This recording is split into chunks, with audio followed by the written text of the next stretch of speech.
Three guys were hassling a young woman. Arthur wasn't in the mood to get involved, but his condition kicked in, and he started laughing uncontrollably off to the side. They thought he was making fun of them. Arthur reached for the card. That explains his medical condition.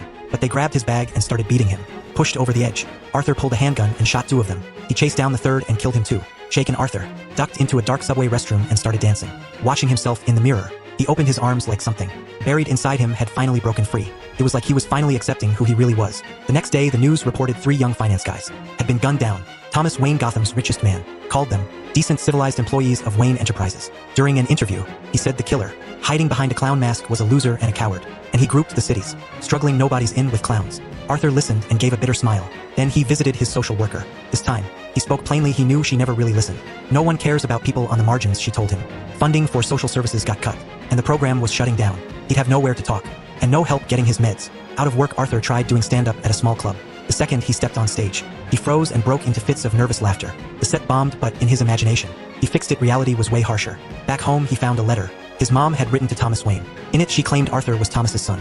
Arthur confronted her. She insisted it was true, and said Thomas left them to protect his public image. The next day, Arthur went to Wayne Manor. He met young Bruce through the gate, did him a little magic trick, and tugged the boy's face into a smile. The butler ran out and stopped him. When Arthur brought up his supposed parentage, the butler told him his mom was delusional. Arthur swallowed his anger and left. When he got home, he found his mom passed out.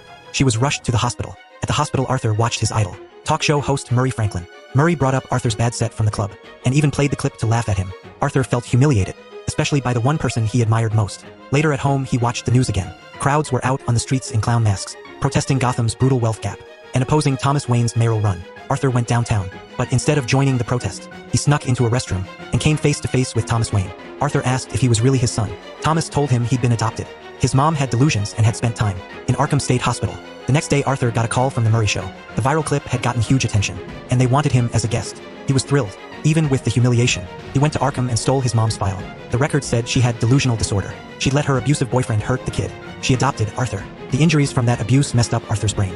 He repressed the memories and developed the uncontrollable laughter. Arthur later went to the hospital and smothered his mom with a pillow. Afterward, he decided when he went on the show, he'd end his own miserable life on live TV. He rehearsed his entrance and his suicide at home. Then he got ready for real. He dyed his hair green, painted his face, put on a bright red suit, and stepped into the street dancing. In that moment, he was the Joker.